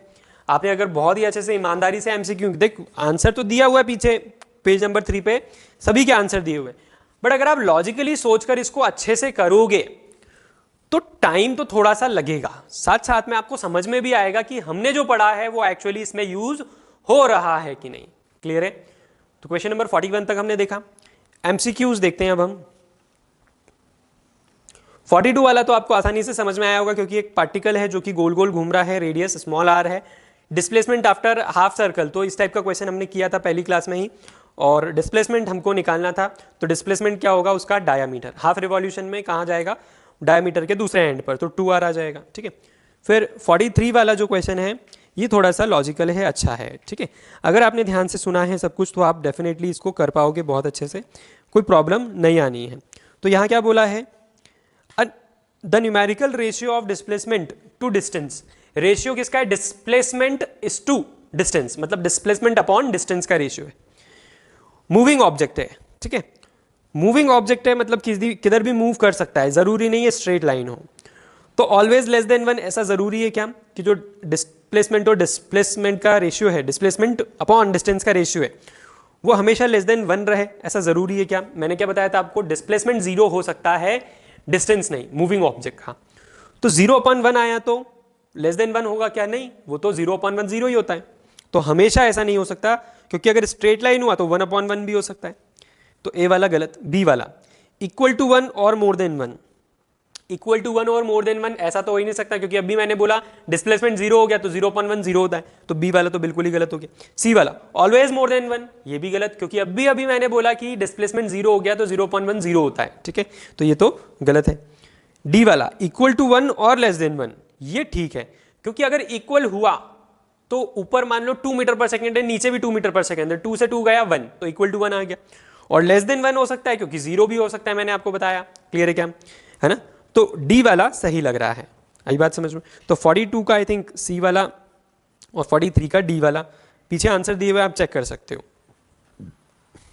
44 वाला थोड़ी देर में क्लियर होगा, मैं आपको एक कॉन्सेप्ट बताऊंगा, तो 44 वाला क्लियर हो जाएगा। In which of the following case of motion the distance moved and the magnitude of displacement are equal? In which of the following case of motion the distance moved and magnitude of displacement are equal? तो यहाँ पर आपको क्या करना है, हर एक को पढ़कर, हर एक ऑप्शन को पढ़कर और सिचुएशन को देखना है कि कौन सी सिचुएशन में ऐसा हो सकता है, क्लियर है क्या। तो फटाफट से हर एक ऑप्शन को पढ़ा आपने। तो यहाँ पर क्या लिखा है, सबसे पहले लिखा है if the car is moving on straight road. तो क्या इस केस में डिस्प्लेसमेंट और मतलब डिस्टेंस और डिस्प्लेसमेंट सेम हो सकता है? बिल्कुल हो सकता है, क्योंकि एक स्ट्रेट रोड है तो डायरेक्शन चेंज नहीं होगा, तो जो स्पीड रहेगी वही वेलोसिटी रहेगी, यानी कि जो डिस्टेंस होगा वही डिस्प्लेसमेंट भी होगा। समझ में आई बात, क्लियर है। अब बी वाला देख लेते हैं कि बी वाला गलत क्यों है। If the car is moving on circular road, नहीं, ये गलत हो जाएगा, क्योंकि सर्कुलर रोड पर क्या होगा, डायरेक्शन चेंज होगा, बार बार डायरेक्शन चेंज होगा, तो हम क्या बोलेंगे, डिस्प्लेसमेंट 0 हो रहा है, क्योंकि वो यहां से स्टार्ट किया और घूम कर वापस यहीं आ गया, तो एक रिवॉल्यूशन के बाद तो क्या हो जाएगा, 0 हो जाएगा, है ना। डिस्टेंस और डिस्प्लेसमेंट इक्वल हो पाएंगे क्या, नहीं हो पाएंगे, तो बी वाला इसलिए गलत। If the pendulum is moving to and fro, तो पेंडुलम मूव कर रहा है, यानी कि वो मान लो रेस्ट पर इस तरह है, इधर गया फिर इधर गया और वापस यहीं आकर रुक गया, तो यहाँ पर डिस्टेंस और डिस्प्लेसमेंट क्या हो जाएगा, अलग अलग हो जाएगा। If a planet is moving around the sun, तो प्लैनेट इस तरह से मूव कर रहा है सन के अराउंड और वापस यहीं आ गया, तो ये भी क्या हो गया, डिस्प्लेसमेंट 0 हो गया। तो इसीलिए बाकी के तीनों सही नहीं है, क्योंकि वो घूम फिर कर इनिशियल पोजीशन पर वापस आ रहे हैं, जबकि ए वाले में वापस नहीं आएंगे, क्योंकि स्ट्रेट रोड है, यहां से शुरू करा वहां खत्म करा, क्लियर है। चलो 46 वाला देखते हैं। If the speed of a moving object is determined to be, ये स्पीड है 0.06 क्या है, स्पीड है, तो आपको ये बताना है कि स्पीड किलोमीटर पर आवर में कितनी होगी। तो मीटर पर सेकंड से किलोमीटर पर आवर में जाने के लिए किसका मल्टीप्लिकेशन करते हैं, 18/5 का। तो 0.06 को 18/5 से मल्टीप्लाई कर लो, जो आ रहा है वही आंसर होगा, ठीक है। तो कैलकुलेशन वाला है ये, तो मुझे कुछ भी बताने की जरूरत नहीं है, ठीक है। नेक्स्ट आगे चलते हैं 47 वाला। 47 वाले में यहाँ पर बोला है अ फ्रीली फॉलिंग ऑब्जेक्ट ट्रेवल्स। तो यहाँ पर देखो, जैसे 44 में मैंने आपको बताया था कि थोड़ी देर में लॉजिक बताऊंगा मैं, 47 में भी एक लॉजिक है, freely falling object. Freely falling object क्या होता है, जैसे ये डस्टर है, ठीक है, ये डस्टर को मैंने इस तरह से डस्टर को मैंने ऐसे छोड़ दिया, मैंने फेंका क्या, ऐसे करके फेंका क्या, नहीं, मैंने इसको इस तरह से छोड़ दिया, आई कि नहीं बात समझ में। तो जब मैंने छोड़ा इसको, मैंने ड्रॉप किया, मैं क्या कर रहा हूं, कोई भी चीज को छोड़ रहा हूं, यानी कि ड्रॉप कर रहा हूं। थ्रो करना अलग होता है, ड्रॉप करना अलग होता है। थ्रो करना यानी कि इनिशियल स्पीड मैंने उसको कुछ दी है, और जब हम कोई चीज को ड्रॉप करते हैं तो हमने इनिशियल स्पीड उसकी 0 रखी थी। समझ में आई बात, ये डिफरेंस क्लियर है सभी को। तो अगर कोई ऑब्जेक्ट को मैं इस तरह से छोड़ रहा हूं और यहां पर मान लो वैक्यूम है, तो वो ऑब्जेक्ट जो फॉल हो रहा है नीचे की तरफ, किसकी वजह से, ग्रेविटेशनल पुल की वजह से, ग्रेविटेशनल फोर्स ऑफ अट्रैक्शन की वजह से, तो उसको हम क्या बोलेंगे कि वो एक्सेलरेशन ड्यू टू ग्रेविटी के अंडर में आ चुका है, ठीक है। वो केवल फॉल नहीं हो रहा है, वो अट्रैक्ट हो रहा है अर्थ की तरफ, समझ गए अच्छे से। और ऐसे फॉल को क्या बोलते हैं, फ्री फॉल, क्या बोलते हैं, फ्री फॉल, ठीक है, जिसके ऊपर कोई एयर का दबाव ना हो, किसी तरह का एयर प्रेशर नहीं होना चाहिए, किसी तरह का कुछ भी नहीं होना चाहिए, पंखा सब बंद, वैक्यूम टोटल, ठीक है। तो क्या आइडियल केस होता है कि अगर कोई हम बुक को या कागज को फेंकेंगे, दोनों को, एक हाथ में बुक है मोटी सी और एक हाथ में कागज की बॉल बना ली हमने एक कागज की, और दोनों को फेंकेंगे वैक्यूम में, तो दोनों साथ में नीचे जाएंगे, है ना। ये चीज हम ग्रेविटेशन चैप्टर में पढ़ेंगे, आई बात समझ में। तो यहां पर हम क्या देखेंगे कि जो अर्थ का पावर ऑफ अट्रैक्शन है, यानी कि अर्थ जो किसी भी ऑब्जेक्ट को पुल कर रहा है, हम अर्थ पर अट्रैक्टेड है, ठीक है। हमें क्या पता अभी जो अर्थ गोल गोल घूम रही है ना, रोटेट जो कर रही है, उसमें इंडिया यहाँ अभी नीचे हो, ठीक है, इंडिया अभी नीचे, बट हम तो गिर नहीं रहे स्पेस में, नहीं तो हमको गिर जाना चाहिए, हमारा बिल्डिंग गिर जाना चाहिए स्पेस के अंदर, बट क्यों नहीं हो रहा है ऐसा? इतना सारा समुद्र का पानी है, वो तक अट्रैक्टेड है, सोचो अर्थ पर, वो भी नहीं गिर रहा है। तो ऐसा सब क्यों हो रहा है? ये सब ग्रेविटेशन का खेल है। तो अर्थ के पास क्या है? ग्रेविटी है, और कोई भी ऑब्जेक्ट उसकी तरफ अट्रैक्ट होता है तो हम उसको बोलते हैं एक्सेलरेशन ड्यू टू ग्रेविटी, ठीक है। हमने उसको छोड़ा है ना, ये क्या है? ये एक तरह से स्पेस हो गया है ना, ये अर्थ से काफी ऊपर है, जो सरफेस ऑफ अर्थ है उससे काफी ऊपर है। तो जो भी हम फ्री फॉल करके छोड़ेंगे तो वो अर्थ की तरफ अट्रैक्ट होगा, तो हम क्या बोलेंगे? फ्री फॉल हो रहा है। और फ्री फॉल में कोई भी ऑब्जेक्ट क्या महसूस करता है? Acceleration due to gravity. और कैसा एक्सेलरेशन रहता है? यूनिफॉर्म एक्सेलरेशन रहता है, ठीक है। तो 47 में जो नॉलेज लगेगा आपको वो मैंने बता दिया। A freely falling object travels 4.9 meter in first second, 14.7 in second, 24.5 in third second, and so on. This data shows that the motion of a freely falling object is the case of uniform motion, uniform accelerated motion, no accelerated motion, uniform velocity. तो ये सारे option दिए हुए। अब यहाँ पर हम ये देखेंगे कि पहले सेकंड में उसने 4.9 कवर किया, फिर दूसरे सेकंड में और ज़्यादा, तीसरे सेकंड में और ज़्यादा, एंड सो ऑन बढ़ते ही जा रहा है। तो यूनिफॉर्म मोशन तो हो नहीं सकता, क्योंकि यूनिफॉर्म मोशन में इक्वल टाइम इंटरवल में इक्वल डिस्टेंस कवर किया जाता है, तो यूनिफॉर्म मोशन बिल्कुल नहीं है। यूनिफॉर्म एक्सेलरेशन हो सकता है, क्योंकि हर सेकंड क्या होता है? वेलोसिटी बढ़ती है एक कांस्टेंट रेशियो से। नो एक्सेलरेशन यानी कि भाई यूनिफॉर्म मोशन बिल्कुल सी वाला हो ही नहीं सकता। यूनिफॉर्म वेलोसिटी या फिर यूनिफॉर्म मोशन बोले एक ही बात है, तो डी वाला, ए सी और डी तो क्या हो गए? बिल्कुल हो ही नहीं सकते। बी वाला हो सकता है, बट इसको कैलकुलेट कर सकते हैं हम, इसको कंफर्म कर सकते हैं हम यूनिफॉर्म एक्सेलरेशन है कि नहीं। उसके लिए हम क्या बोलेंगे कि 1 सेकेंड में ऑब्जेक्ट इनिशियल वेलोसिटी 4.9 थी, फाइनल 14.7, तो कितना एक्सेलरेशन होगा? Equal to v minus u by t लगा लो। फिर दूसरा वाला सेकंड में भी टाइम 1 सेकंड लो, इनिशियल 14.7, फाइनल 24.5 ले लो, ठीक है। तो equal to v minus u by t करके देख लो, यहां पर भी एक्सेलरेशन आ जाएगा। दोनों एक्सेलरेशन अगर मैच कर रहे हैं यानी कि क्या हो गया? आपके पास एक्सेलरेशन आ गया, और एक्सेलरेशन यूनिफॉर्म है, तो बस कंफर्म हो गया कि 47 का बी क्या है? Uniform acceleration. क्लियर है सभी को अच्छे से? आगे बढ़ते।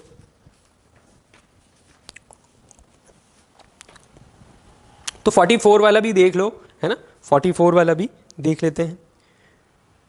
44 वाला देखने के लिए आपको एक हेडिंग डालना होगी, सर्कुलर मोशन, है ना। हेडिंग डालेंगे सर्कुलर मोशन।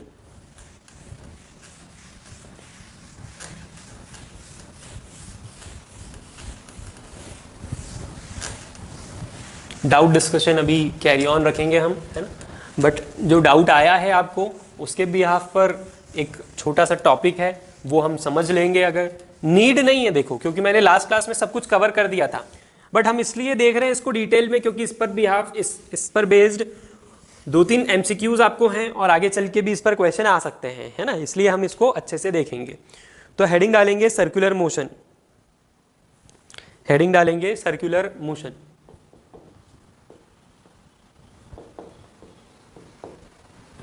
ठीक है, इसमें लिखेंगे when a body moves in a circular path, when body moves in a circular path, then it is said to be in circular motion. When a body moves in a circular path, then it is said to be in circular motion.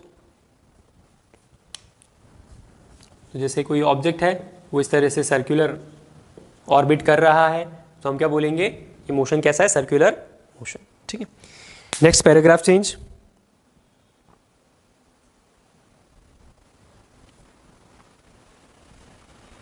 When a body moves in a circular path, when a body moves uniformly, when a body moves with a uniform speed, when a body moves with a uniform speed in a circular path,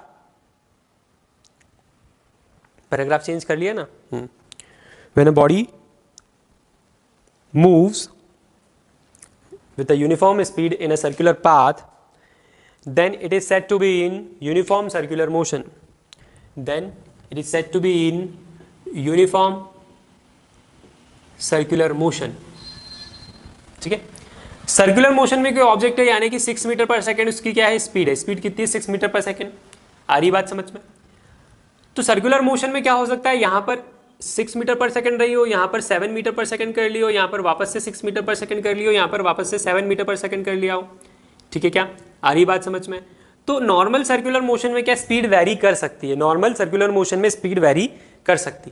but अगर एक object uniform circular motion में है, अगर एक object uniform circular motion में है तो उसकी स्पीड थ्रू आउट क्या रहेगी, 6 मीटर पर सेकंड। जैसे फैन की स्पीड, फैन की स्पीड सेट कर दी तो वो उसी स्पीड से चलता रहेगा चलता रहेगा चलता रहेगा। हमारी अर्थ जो है वो रोटेट और रिवॉल्व कर रही है, तो जो रोटेशन है वो तो रोटेटरी मोशन है, बट जो रिवॉल्यूशन है वो क्या एक तरह का सर्कुलर मोशन है। तो वहां पर स्पीड क्या है, फिक्स है ना। कितनी स्पीड है पता है अर्थ के रिवॉल्यूशन की, अर्थ के रिवॉल्यूशन की 400 मीटर पर सेकंड है। इमेजिन कर सकते हो 400 मीटर पर सेकंड की स्पीड से वो रिवॉल्व कर रही है सन के आसपास, कितनी ज्यादा स्पीड है। तो यूनिफॉर्म सर्कुलर मोशन क्या होता है, यूनिफॉर्म सर्कुलर मोशन कोई भी ऑब्जेक्ट सर्कुलर पाथ पर रिवॉल्व कर रहा हो, गोल गोल गोल गोल, और कैसी स्पीड से, सेम स्पीड पे, तो उसको क्या बोलेंगे, यूनिफॉर्म सर्कुलर मोशन। अब यहां पर एक पॉइंट पर आते हैं, डायरेक्शन। तो नीचे लिखेंगे direction of motion, direction of motion.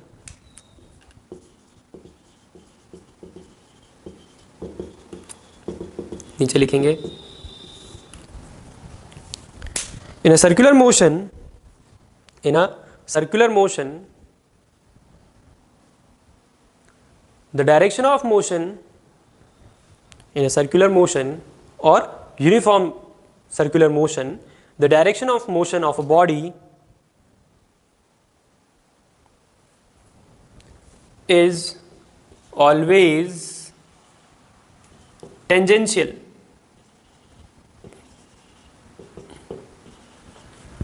is always tangential। tangential को मैं ब्लैक कलर से लिख रहा हूं यहां पर,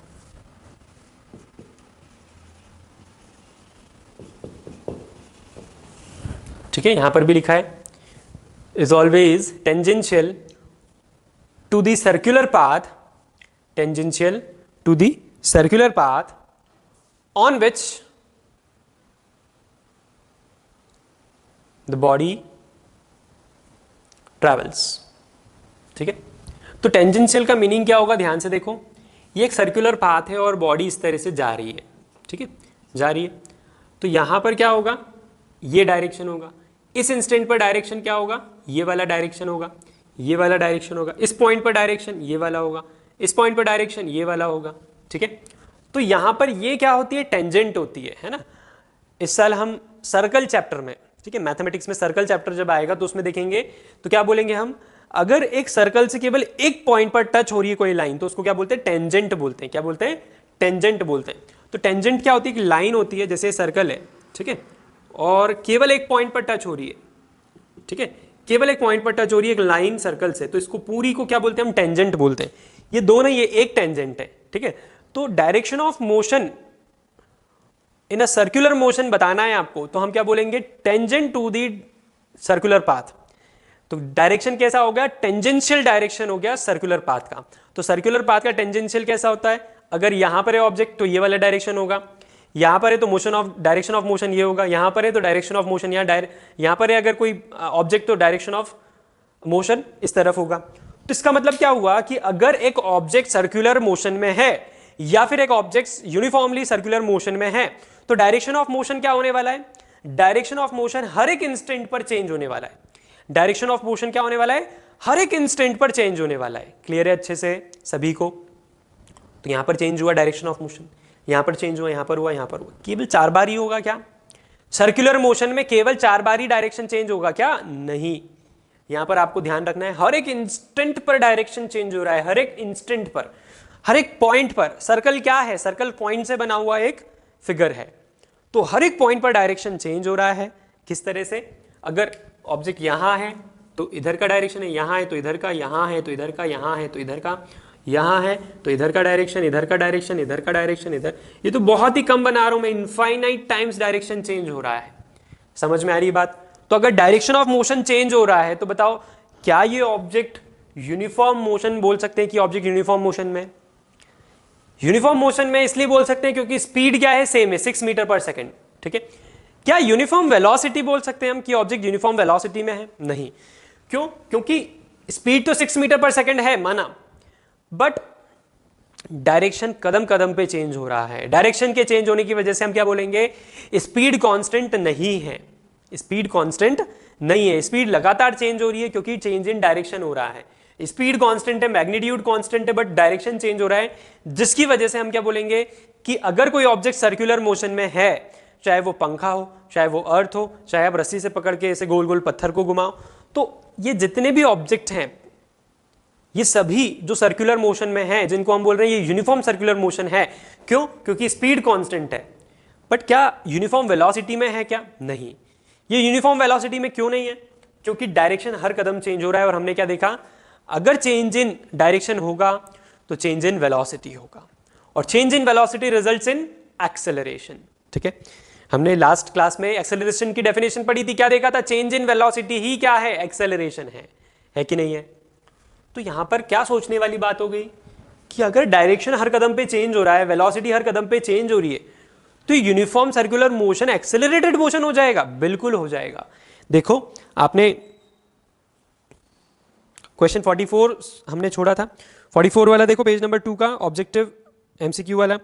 अ boy is sitting on a merry go round which is moving with a constant speed of 10 metre per second.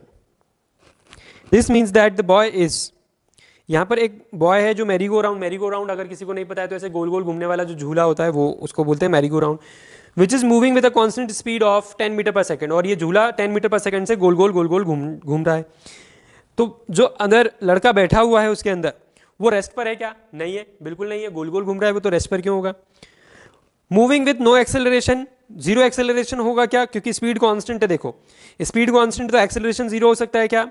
हम बोलेंगे नहीं। अभी अभी हमने देखा कि कोई भी चीज गोल गोल घूम रही है, अगर कोई भी चीज गोल गोल घूम रही है, सर्कुलर पाथ पर है, सर्कुलर मोशन है उसका, तो डायरेक्शन चेंज हो रहा है, change in direction results in change in velocity, और चेंज इन वेलोसिटी तो हम क्या बोलेंगे कि ये एक्सेलरेटेड मोशन में है ऑब्जेक्ट।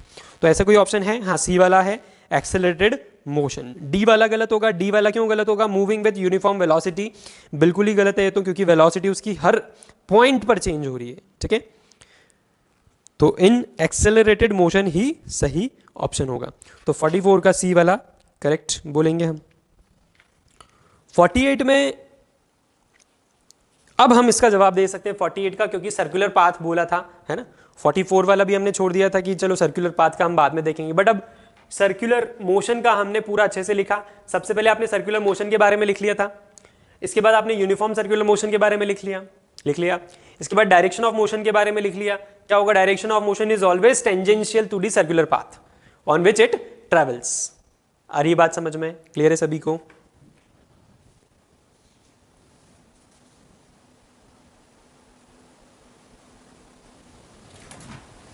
तो नीचे एक और लाइन लिख लो, इन यूनिफॉर्म सर्कुलर मोशन, या सिंपल सर्कुलर मोशन भी लिख सकते हो। इन अ सर्कुलर मोशन और uniform circular motion, the direction of object traveling on a circular path changes infinite times.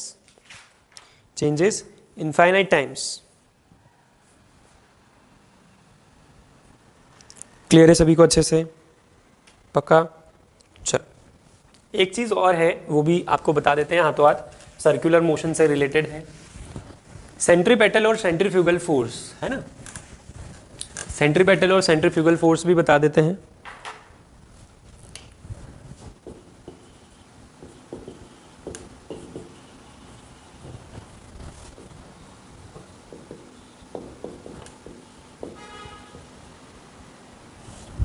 Centrifugal force और सेंट्रीपेटल फोर्स ये क्या होता है, ये आपको बता देते हैं।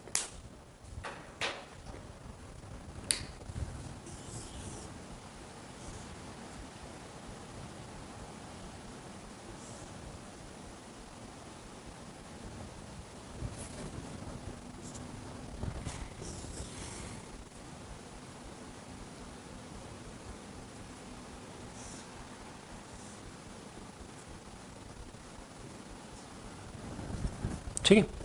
तो मान लो कि हमारे पास एक रस्सी है ना, रस्सी के एंड पर हमने एक पत्थर बांध लिया छोटा सा, ठीक है, बहुत अच्छे से टाइट, ताकि गिरे ना हमारे सर पर, और उसको फिर हम गोल गोल गोल गोल घुमा रहे हैं, घुमा रहे हैं, घुमा रहे हैं। ऐसा किया है कभी? ऐसे गोल गोल गोल गोल घुमा रहे हैं ना, ध्यान से करना है ये चीज़, घर पर ट्राई नहीं करना है, आपको बाहर ट्राई करना है। और पत्थर छोटा सा लोगे तो भी चल जाएगा, ठीक है। कुछ नहीं हो तो आपका जो फुटवेयर है वो बांध लो, ठीक है, रस्सी से, और उसको घुमाओ, उसकी तो लगेगी भी नहीं। तो ऐसे घुमा रहे हो ज़ोर ज़ोर से, ज़ोर ज़ोर से, ज़ोर ज़ोर से, जैसे ही आप छोड़ोगे, ठीक है, तो वो धीरे धीरे अंदर आएगा और आपसे लिपट जाएगा। लिपट जाएगा कि नहीं? तो कैसे होगा? ऐसे गोल गोल गोल गोल घूम रहा है और ऐसे अंदर की तरफ आ गया, ठीक है। तो जब आपने उसको हाथ से फोर्स देना छोड़ दिया तो उसके बाद किस तरह का फोर्स लगा? सेंट्रीपिटल फोर्स, और वो अंदर की तरफ आ गया। अब आप घुमाते घुमाते घुमाते घुमाते एकदम से छोड़ दिया आपने, घुमाते घुमाते एकदम से छोड़ दिया, तो वो सीधे निकल के बाहर की तरफ जाएगा, बिल्कुल इस तरह से, और किसी के सर पर लगेगी फिर, ठीक है। तो जब आपने छोड़ा तो उसके ऊपर कैसा फोर्स लग गया? Centrifugal force. समझ में आई बात?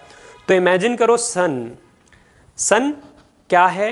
पूरे सोलर सिस्टम को बांध के रखा है उसने, ठीक है। सभी प्लैनेट उसके आसपास घूम रहे, बहुत तेज रफ्तार से घूम रहे। हमें लगता है कि अर्थ को 1 साल लग जाता है पूरा एक चक्कर लगाने में, बट अगर आप सोचो 400 मीटर पर सेकंड की स्पीड से घूम रही है अर्थ।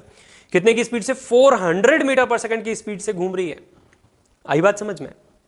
बहुत ही ज्यादा स्पीड होती है। 400 मीटर पर सेकंड को किलोमीटर पर आवर में कन्वर्ट करना, आपको फिर समझ में आएगा कितनी बड़ी स्पीड है ये, ठीक है। मीटर पर सेकंड से किलोमीटर पर आवर में जाने के लिए क्या करना पड़ेगा?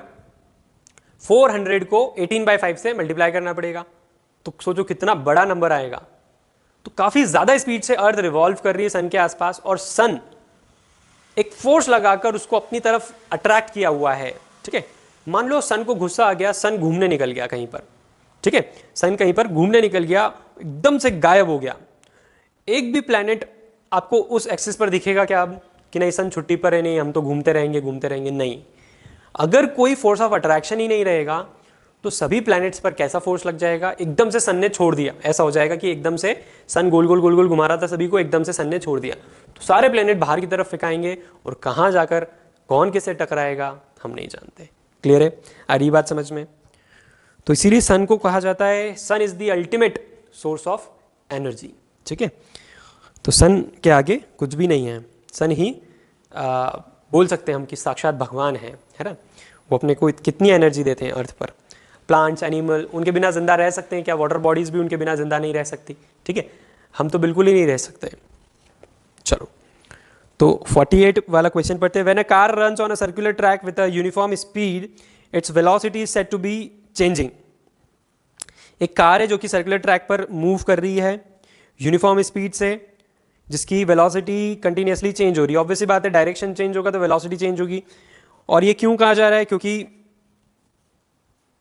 Direction of car varies continuously, car has a uniform acceleration. ये ए वाला सही नहीं होगा। The car travels unequal distances in equal interval of time, नहीं, यूनिफॉर्म स्पीड बोला, ऐसा हो ही नहीं सकता। डी वाला भी नहीं हो सकता क्योंकि यूनिफॉर्म स्पीड बोला है। यूनिफॉर्म स्पीड बोला है तो यूनिफॉर्म एक्सेलरेशन हो ही नहीं सकता है। यूनिफॉर्म स्पीड है तो केवल बी वाला हो सकता है। Direction of car varies continuously, direction change हो रहा है, इसीलिए हम बोल रहे हैं कि वेलोसिटी उसकी चेंज हो रही है कंटिन्यूसली। क्लियर है सभी को अच्छे से? 48 वाले का आंसर समझ में आया। 49 वाला देखो, Which of the following statement is correct regarding velocity and speed of a moving body? तो ए वाला बोल रहा है velocity of a moving body is always higher than its speed. Velocity of a moving body is always higher. ऐसा हो सकता है क्या? नहीं, स्पीड से ज्यादा तो नहीं हो सकती वेलोसिटी, ये तो बिल्कुल गलत है। स्पीड के बराबर जरूर हो सकती है। Speed of a moving body is always higher than its velocity. Always गलत वर्ड है ये, बी वाला सही तो था बट ऑलवेज नहीं लगाना था। क्यों? क्योंकि स्पीड और वेलोसिटी सेम हो सकती है। अगर कोई ऑब्जेक्ट 100 मीटर स्ट्रेट पाथ पर जा रहा है तो जितना डिस्टेंस इसको लगेगा उतना डिस्टेंस इसको, जितना टाइम इसको उतना टाइम इसको, और रिटर्न आ ही नहीं रहा है, तो स्पीड और वेलोसिटी सेम हो जाएगी। ऑलवेज वर्ड गलत है ये, है ना। तो सी वाला option, speed of a moving body is its velocity in a given direction. Speed of a moving body is its velocity in a given direction, नहीं, जबकि उल्टा ट्रू होना चाहिए, ठीक है। तो सी वाला क्यों गलत है? क्योंकि speed of a moving body is not velocity in given direction. D वाला देखो, डी वाला सही लग रहा है, velocity of a moving body is its speed in given direction. Clear है? वेलोसिटी क्या होता है? एक बॉडी की स्पीड एक पर्टिकुलर डायरेक्शन में, गिवन डायरेक्शन में, ठीक है। तो यहां पर डी वाला सही हो जाएगा। क्लियर है? 50 which of the following can sometime be zero for a moving body, इनमें से क्या जीरो हो सकता है? तो पहला वाला, डिस्टेंस ट्रैवल कभी जीरो नहीं हो सकता, एवरेज स्पीड कभी जीरो नहीं हो सकती, डिस्प्लेसमेंट जीरो हो सकता है। तो पहला और चौथा यानी कि ऑप्शन सी वाला सही है, 50 का सी वाला सही है। When a car driver traveling at a speed of 10 meter applies brake bring car to rest then retardation, ये आप निकाल लो, इसमें प्लस माइनस की गलती होगी, ठीक है। रिटार्डेशन पूछा है तो पॉजिटिव होना चाहिए रिटार्डेशन, ये देख लो। तो रिटार्डेशन अगर आप निकाल रहे हो तो ए और डी में से ये ऑप्शन आएगा, ठीक है। और travelling at a speed 10 meter तो यू हो गया 10, ब्रेक लगाकर रेस्ट पे ले आया 20 सेकंड में तो वी हो गया 0, है ना। रेस्ट पर ला रहे फाइनली तो v कितना हो जाएगा 0, इसको कैलकुलेट कर लेना। इस टाइप का क्वेश्चन मैं आज बता चुका हूँ। विच of the following could not B speed of could not B unit of speed, speed की यूनिट क्या क्या नहीं हो सकती इसमें से? किलोमीटर पर आवर हो सकता है, एस पर एम मतलब सेकंड पर मीटर, सेकंड पर मीटर क्या होता है?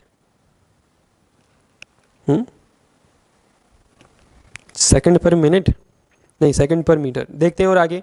सी वाला हो सकता है ना, ए वाला और सी वाला तो हो सकता है, देखो ठीक है। अब ये डी वाला क्या है? मीटर नहीं, मिलीमीटर पर सेकंड, ठीक है। डी वाला क्या है? मिलीमीटर पर सेकंड, तो ये भी हो सकती है। तो क्या नहीं होती हो सकती? बी वाली, ठीक है। आई कि नहीं बात समझ में? तो जो बी वाला है 52 का वो सही हुआ, क्योंकि सेकंड पर मीटर कैसी यूनिट टू स्पीड की, है ना। सेकंड पर मीटर तो कोई स्पीड नहीं, कोई यूनिट नहीं होती स्पीड की। बाकी जो तीनों है, ए वाला क्या है? किलोमीटर पर आवर, स्पीड की यूनिट हो सकती है। ऐसा ही नहीं है क्योंकि क्वेश्चन में बोला है क्या 52 में कि ऐसा ही यूनिट नहीं, नॉर्मल पूछा है कि स्पीड की यूनिट हो सकती है कि नहीं, तो बिल्कुल किलोमीटर पर आवर स्पीड की यूनिट हो सकती है, मीटर पर सेकंड हो सकती है और मिलीमीटर पर सेकंड भी हो सकती है। एस के ऊपर नेगेटिव जो लगा हुआ है mm एस और -1 पावर, तो इसका मीनिंग मैं पहले ही समझा चुका हूं लास्ट क्लास में, और लास्ट टू लास्ट क्लास में भी आपको समझाया था। तो होपफुली आपको समझ में आया होगा, और नहीं आया है तो वापस से देख लो, ठीक है। क्योंकि ऐसी छोटी छोटी चीजें मैं वापस रिपीट नहीं करूंगा, ध्यान से देखना चाहिए आपको वीडियो, लेक्चर आपको बहुत ही ध्यान से समझना चाहिए। 53, one of the following is not a vector quantity, this one is. तो वेक्टर क्वांटिटी नहीं है, मतलब स्केलर है। तो स्केलर कौन होता है? जो नेगेटिव नहीं हो सकता। डिस्प्लेसमेंट वेक्टर है, स्पीड स्केलर है, एक्सेलरेशन वेक्टर है, वेलोसिटी वेक्टर है। तो स्पीड आपका क्या हो गया? सही आंसर हो गया 53 का B. Which of the following could not be a unit of acceleration? तो एक्सेलरेशन में टाइम का स्क्वायर आता है, मीटर पर सेकंड स्क्वायर जैसा। तो किलोमीटर पर सेकंड स्क्वायर बिल्कुल हो सकती है एक्सेलरेशन की यूनिट। सेंटीमीटर पर सेकंड स्क्वायर हो सकती है। किलोमीटर पर सेकंड जो है इस पे डाउट है, क्यों? क्योंकि डी वाला क्या? Metre per second square. तो सी वाला इसका होगा कि this is not a, this can not be a unit of acceleration. Clear है अच्छे से? सभी को क्लियर है? चलो अब 58, 59 और 60। 58 वाला मैं आपको करके दिखा चुका हूं, मतलब आपको जो मैंने क्वेश्चन करवाया था होम और शॉप वाला, बिल्कुल वैसे ही 58 वाला, इसमें कुछ अलग नहीं है, बस क्वेश्चन को थोड़ा सा मॉडिफाई करके आपको बोल दिया था मैंने, ठीक है। सेंट्रीपिटल सेंट्रीफ्यूगल लिखकर डायग्राम तो बना ही लिए होंगे ना आपने, ठीक है। इनको डिटेल में आपको 11th में पढ़ने को मिलेगा, सेंट्रीफ्यूगल सेंट्रीपिटल फोर्स का, ठीक है। अभी 9th में केवल आपको नाम और कैसे क्या होते हैं ये पता होना चाहिए, ठीक है, ताकि कोई ऑब्जेक्टिव आ जाए तो आपका काम नहीं अटके। 58 तो कर लोगे आप, 59 भी आपने कर लिया होगा। Car travels 100, speed returns 40, average speed निकालना है। तो यहाँ पर जो गलती की है ना, दो बच्चों ने मुझसे इस क्वेश्चन में डाउट पूछा था 59 वाले में, सर हो ही नहीं रहा है। मैं पूछा क्यों, तो बोले कि सर वो डिस्टेंस केवल 100 ही दिया हुआ है, D1 100, S1 60 और S2 दिया हुआ है, D2 नहीं है, T2 नहीं है, कैसे क्या करें समझ में नहीं आ रहा है। तो एक बात ध्यान रखो, रिटर्न्स मतलब क्या होता है? सेम पाथ से रिटर्न हो रही है, तो अगर जाने में 100 किलोमीटर तो आने में भी तो 100 किलोमीटर लगेंगे ना। तो यहाँ पर car travels at a speed of travels 100 kilometer at a speed of 60 और रिटर्न्स मतलब वापस से 100 kilometer at the speed of 40। Clear है अच्छे से? कैलकुलेट एवरेज स्पीड निकाल लोगे total distance upon total time से। 60 वाला काफी लोगों से गलती हुई है इसमें 60 वाले में, तो वो देख लो 60। A ball hits a wall horizontally at a speed of, मतलब इनिशियली जो स्पीड है वो क्या है? 6 मीटर पर सेकेंड, ठीक है। मान लेते हैं ये दीवार है, ठीक है, ये क्या है? ये दीवार है।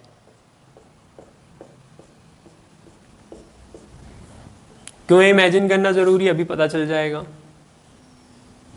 तो मान लिया ये दीवार है और यहां से एक बच्चा क्या कर रहा है, बॉल फेंक रहा है इस डायरेक्शन। बॉल गई, टकराई, है ना, थोड़ी नीचे टकराएगी, ऐसे थोड़ी एकदम स्ट्रेट टकरा जाएगी। बॉल गई और टकराई और वापस से आ गई, ठीक है। तो u कितना था, 6 मीटर पर सेकेंड। और टकराकर जब वो वापस आएगी तो कितना बोला है, इट रिबाउंड्स हॉरिजॉन्टली एट, तो 4.4 क्या बोला है हमसे कि रिबाउंड स्पीड क्या है, 4.4 मीटर पर सेकेंड। तो v कितना है, 4.4 मीटर पर सेकेंड। क्या ये सही है, जो मैंने यूनिट्स ली है, जो मैंने लिया यहां पर सब सही है। टाइम भी दिया हुआ है, टाइम है 0.04 सेकेंड्स, 0.040, हाँ तो 0.04 लिखे हैं, डेसिमल के बाद जीरो की कोई वैल्यू नहीं है। तो 0.04 सेकेंड्स। और आपको क्या निकालना है, एक्सेलरेशन निकालना है बॉल का, ठीक है। अब यहां पर सोचने वाली या फिर ये बोले कि समझने वाली बात क्या है, बॉल को मैंने फेंका, बॉल गई, टकराकर वापस आई, ठीक है। डायरेक्शन किधर था, इनिशियली इधर था और फाइनल डायरेक्शन क्या था, इधर था। तो अगर कोई डायरेक्शन इस तरफ है और टकराकर वो डायरेक्शन बिल्कुल अपोजिट कर लेता है, क्या करता है, कोई भी चीज हमने फेंकी और डायरेक्शन एकदम अपोजिट हो गया, यानी कि चेंज इन डायरेक्शन हो गया, अपोजिट डायरेक्शन हो गया, तो जो साइन है वो भी अपोजिट लगेगा, ठीक है। तो अगर ये 6 तो ये -4.4, तो यहां पर ये जा रही थी 6 की स्पीड से, वापस आएगी -4.4 की स्पीड से। क्लियर है, क्योंकि जो इनिशियल पॉइंट से मैंने फेंका उसी की तरफ वापस आना, मतलब क्या, नेगेटिव वेलोसिटी में ट्रैवल करना, ठीक है। समझ में आई बात। तो अगर ये नेगेटिव नहीं लगाया है तो ऑब्वियसली बात है, गलत आंसर आना ही है। तो v - u/t। तो काफी लोगों से इस तरह की गलती हुई है, वो सुधार लेना।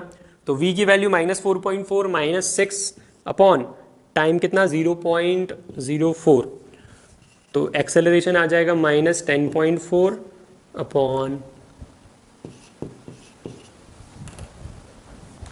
क्लियर है सभी को। तो एक्सेलरेशन कितना आ रहा है,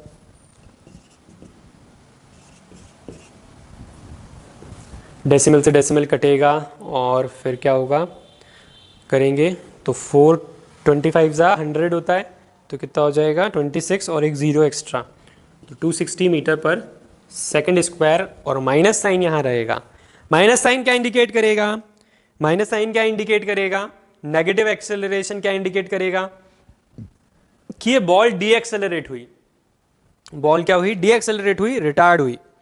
क्लियर है सभी को अच्छे से, कोई प्रॉब्लम, कोई प्रॉब्लम किसी को है क्या, बताओ, क्लियर है सब कुछ। तो आज बेसिकली हमने पूरी शीट डिस्कस की है ना। आगे वाला टॉपिक ऐसा है कि वो थोड़ा सा बड़ा है, ठीक है, उसको अगर हमने अभी स्टार्ट किया तो काफ़ी टाइम लग जाएगा, है ना, आ रही बात समझ में।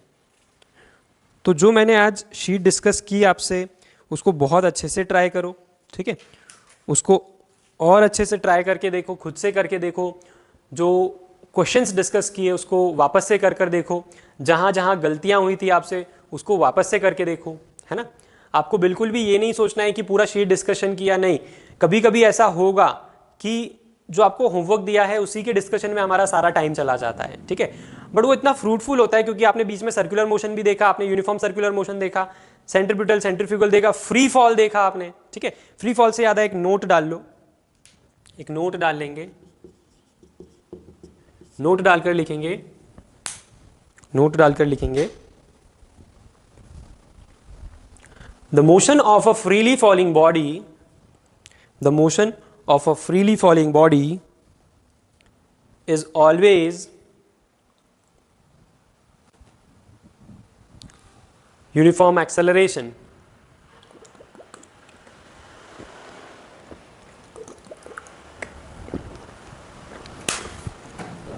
Motion of a freely falling body is always uniform acceleration. और करके लिखो इसमें एक और चीज़, इसी चीज़ को एक और तरीके से और करके लिखो, और लगाया, यहां लिखा आपने, और करके यहां पर वापस से लिखो, अ freely falling body always experience अ freely falling body always experience uniformly accelerated motion. अ freely falling body always experience uniformly accelerated motion. ठीक है, तो जितना भी मैंने आपको होमवर्क दिया था, है ना, उसके आगे का होमवर्क क्या हो जाएगा. आज जो हमने डिटेल में डिस्कशन किया उसमें एक चीज़ और हम डिस्कस कर लेते हैं, लीनियर मोशन. जैसे मैंने आपसे डिस्कस किया कि यूनिफॉर्म एक्सेलरेशन, सर्कुलर मोशन, है ना, इसी तरह से एक लीनियर मोशन होता है जो मैंने आपको फर्स्ट क्लास में भी बताया था. Circular motion, rotatory motion, oscillatory motion के साथ में लीनियर मोशन.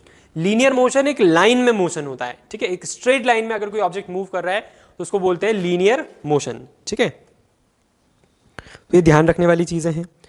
आपको क्या ध्यान रखना है, मैंने आपको न्यूमेरिकल अभी तक होमवर्क दिए हैं. मोशन 1 में से क्या होमवर्क दिया आपको, सिर्फ और सिर्फ न्यूमेरिकल.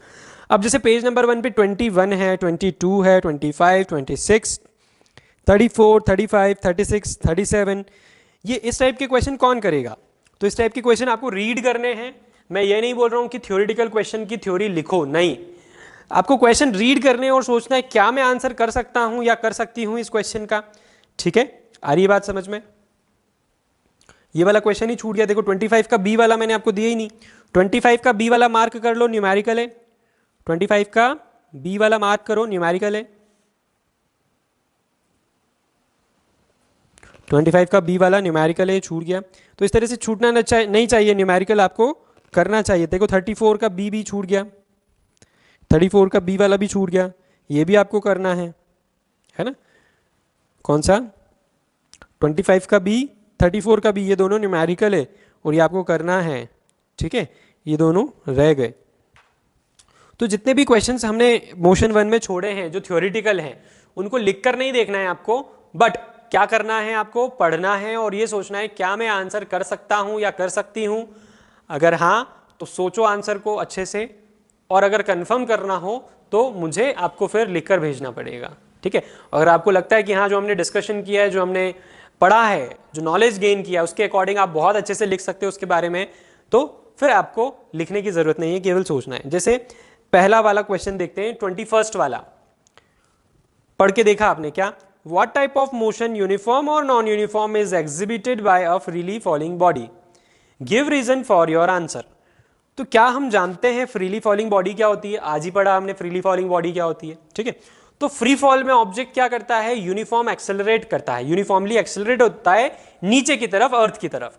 और यूनिफॉर्म एक्सेलरेशन में हम जानते हैं पर सेकंड, हर एक सेकंड बॉडी की वेलोसिटी क्या हो रही है, बढ़ते चले जाती है. ठीक है, क्या इक्वल इंटरवल ऑफ टाइम में इक्वल डिस्टेंस कवर नहीं करता है, वो हर एक सेकंड में पहले वाले सेकंड से ज्यादा डिस्टेंस कवर करता है. ठीक है, तो यूनिफॉर्म मोशन यूनिफॉर्म हुआ कि नॉन यूनिफॉर्म, यहां पर एक्सेलरेशन तो यूनिफॉर्म है. ठीक है, पर सेकंड उसकी वेलोसिटी 10 मीटर पर सेकंड से अगर बढ़ रही है तो 10 मीटर पर सेकंड अगर वेलोसिटी बढ़ते चले जा रही है तो वो यूनिफॉर्मली एक्सेलरेट तो हो रहा है, बट क्या वो यूनिफॉर्म वेलोसिटी होगा, नहीं, क्योंकि velocity is increasing 10 metre per second in every second. समझ में आई बात. तो वेलोसिटी कंटिन्यूअसली इंक्रीज हो रही है, यानी कि वेलोसिटी कांस्टेंट नहीं है, और वेलोसिटी कांस्टेंट नहीं है, स्पीड कांस्टेंट नहीं है, तो मोशन यूनिफॉर्म नहीं होगा. कैसा होगा, नॉन यूनिफॉर्म होगा. समझ में आई बात. तो हाँ 21 वाला हम बिल्कुल अच्छे से आंसर कर सकते हैं. हम बोल सकते हैं if a body is freely falling then it will exhibit non uniform motion, because क्या लिख सकते हो आप, रीजन क्या दे सकते हो, during acceleration the velocity of a body increases in every second. That is why if velocity is changing in every second, then the motion cannot be uniform. It is non-uniform motion. समझ में आई बात, clear है. तो इस तरह से आपको question पढ़ना है और सोचना है क्या हम आंसर कर पा रहे हैं लॉजिकली, कुछ तो भी नहीं लिखना है. ठीक है, तो अगर सोच पा रहे हो तो अच्छी बात है, नहीं सोच पा रहे हो तो फिर आपको ये डाउट के फॉर्म में पूछना चाहिए कि सर एक बार अगले लेक्चर में बोल के बता दीजिएगा कि ये इसका क्या आंसर हो सकता है. समझ में आई बात, क्लियर है. तो जितने भी थ्योरेटिकल क्वेश्चन है ये आपके स्कूल्स में पूछे जा सकते हैं. आपको नॉलेज होना चाहिए, कहीं ना कहीं हमने लिखा है इसीलिए ये पूछे जा रहे हैं, और हो सकता है कुछ चीज़ें छूट जाती है तो उसको आपको देखना है अच्छे से. क्लियर है सभी को. तो मैंने 25 का बी वाला आपको जो दिया है वो एक बार रीड कर लेते हैं, इसमें कोई प्रॉब्लम तो नहीं है। Train starting from railway station, train start हो रही है रेलवे स्टेशन से, यानी कि इनिशियल वेलोसिटी क्या होगी, 0। Attains speed of 21 metre per second in 1 minute, तो फाइनल वेलोसिटी क्या होगी 21 metre per second, time 1 minute, तो टाइम को 1 नहीं लेना है, टाइम को 60 लेना पड़ेगा क्योंकि 1 मिनट में 60 सेकंड्स होते हैं। तो एक्सेलरेशन निकाल लोगे, v दे रखा है, u दे रखा है, t दे रखा है, तो एक्सेलरेशन आ जाएगा। 34 का बी वाला, 34 का जो बी वाला है उसमें आपको एक फिगर ट्रेस करना होगा। कैसा फिगर ट्रेस करना होगा, चीटी चल रही है, देखो क्वेश्चन पढ़ो, बहुत ही अच्छा क्वेश्चन है। 34 का बी, ठीक है। आप खुद से ट्राई करना चाहते हो तो पॉज कर दो, बहुत अच्छा क्वेश्चन है। अगर आप खुद से ट्राई करना चाहते हो तो वीडियो को पॉज कर दो, बहुत अच्छा क्वेश्चन है 34 का बी। तो मैं यहां पर सॉल्व कर रहा हूं। An ant travels a distance of 8 centimeter from P to Q. मान लेते हैं पी यहां है, क्यू यहां है, और पी से क्यू गई वो चीटी 8 सेंटीमीटर इस डायरेक्शन में। Then moves a distance of 6 centimeter at right angles of P Q. P Q के राइट एंगल में, पी क्यू के राइट एंगल में वो गई कितना, 6 सेंटीमीटर। आर पॉइंट मान लेते हैं, कितना, 6 centimetre. Right angle of P Q क्या होगा, या तो ऊपर की तरफ या नीचे की तरफ, है ना। पी से क्यू गई तो यहां पर तो बनाओगे नहीं, ऑब्वियस बात है। पी से क्यू गई तो क्यू से या तो इधर राइट एंगल या फिर इधर राइट एंगल, तो in the direction right angle to P Q. Resultant displacement निकालना है आपको, ठीक है। क्या निकालना है, रिजल्टेंट डिस्प्लेसमेंट। आप अच्छे से जानते हो डिस्प्लेसमेंट क्या होगा, डिस्प्लेसमेंट होगा पी आर। डिस्प्लेसमेंट क्या होगा, पी आर। तो हम क्या बोलेंगे कि अगर आपको पी आर निकालना है तो पाइथागोरस थ्योरम लगेगी, क्या बोलेंगे, पी क्यू का स्क्वायर प्लस आर क्यू का स्क्वायर। तो पी क्यू 8 का स्क्वायर प्लस आर क्यू 6 का स्क्वायर। 8 8 जा 64, 6 6 जा 36, तो यहाँ पर कितना हो जाएगा, ये 100 यानी कि 10। तो पी आर का स्क्वायर 100 हो गया और पी आर कितना हो गया, 10 सेंटीमीटर। आई बात समझ। तो रिजल्टेंट डिस्प्लेसमेंट क्या बोलोगे आप, डिस्प्लेसमेंट को आपको बोलना पड़ेगा ऐसे नहीं 10 सेंटीमीटर, ठीक है। आपसे क्या पूछा है, डिस्प्लेसमेंट पूछा है, तो ये नहीं बोलोगे 10 सेंटीमीटर, आप बोलोगे 10 सेंटीमीटर टुवर्ड्स आर, ठीक है। 10 सेंटीमीटर टुवर्ड्स आर। क्लियर है सभी को अच्छे से। तो अगर आपने खुद से सही किया था तो बहुत अच्छी बात है। अगर आपने बिना पॉज करे आपको लगा कि नहीं आप नहीं कर पाओगे और आपने पॉज नहीं किया अगर, तो आपको समझ में आ गया होगा कि बड़ा आसान सा क्वेश्चन था ये, बस ट्रिकी था हल्का सा कि राइट एंगल क्या दे रखा है ये। तो राइट एंगल मतलब इस तरफ टर्न कर लो या उस तरफ टर्न कर लो, इधर से 6 सेंटीमीटर ले लो, इधर से 6 लगेगी तो वही पाइथागोरस और आएगा तो वही आंसर। क्लियर है अच्छे से। ईस्ट वेस्ट नॉर्थ साउथ नहीं था इस क्वेश्चन में, क्या था, पी से क्यू, तो पी से क्यू बना लिया, एरो दे दिया, सेंटीमीटर लिख दिया। फिर क्यू से राइट एंगल नीचे की तरफ कर दिया, ऊपर की तरफ करना ऊपर की तरफ कर दो, नीचे की तरफ 6 सेंटीमीटर शो कर दिया और displacement P R dotted line बना दी। है एकदम आसान, इजी। क्लियर है। तो मोशन 1 वाली शीट को बहुत अच्छे से आपके पास सफिशिएंट टाइम रहेगा, मोर देन सफिशिएंट टाइम रहेगा, क्योंकि होमवर्क के नाम पर बस वही थ्योरेटिकल क्वेश्चन है और ये 2 क्वेश्चन है और ये भी एकदम आसान है, ठीक है। तो इसके अलावा 35, 36, 37, 38, है ना, ये जितने भी क्वेश्चन है थ्योरेटिकल, इनको अच्छे से ट्राई कर लो। कहीं पर कुछ भी प्रॉब्लम आती है तो डाउट्स में डालो, चैट बॉक्स पर डालो, ठीक है। रियल नंबर की जो ऑब्जेक्टिव शीट्स मैंने आपको होमवर्क में दी थी, एनसीईआरटी दी थी, ऑब्जेक्टिव 2, ऑब्जेक्टिव 3 और एनसीईआरटी, वो सभी लोग पॉजिटिवली बहुत अच्छे से सॉल्व करें। मुझे ये नहीं सुनना है आपसे कि ये मैंने रफ में सॉल्व किया था, नहीं। आपसे किसने बोला रफ में सॉल्व करने के लिए? रियल नंबर की जो कॉपी है उसी में आपको सॉल्व करना है, और जब भी मैं बोलूंगा आपको फोटो क्लिक कर सेंड करना होगा। अगर आप होमवर्क नहीं भेजते हो तो आपके पेरेंट्स को बताया जाएगा, और फिर भी अगर आप नहीं भेजोगे तो आपका एक्सेस हटा दिया जाएगा, क्योंकि बजाज क्लासेस पर ये प्रोटोकॉल्स स्ट्रिक्टली फॉलो किए जाते हैं। होमवर्क चाहिए मतलब चाहिए। अगर आप होमवर्क नहीं दे सकते तो आपको आगे का वीडियो नहीं मिलेगा, और अगर आप ऐसा कंटिन्यू रखते हो तो आपकी फीस रिफंड कर दी जाएगी और आपका एडमिशन कैंसिल कर दिया जाएगा। क्लियर है? आ रही बात समझ में?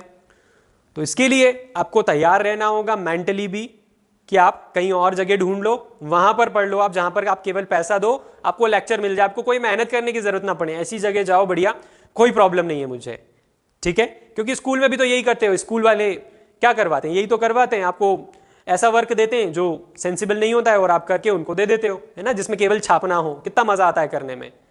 कोई नॉलेज वाला वर्क है ही नहीं, फिर भी करे जा रहे हैं, बढ़िया है, करो। मैं सारे स्कूल्स की या सारे टीचर्स की बात नहीं कर रहा हूं, maximum 80% of teachers, 80% of schools यही कर रहे हैं, और आप कर भी रहे हो विदाउट एनी डिले।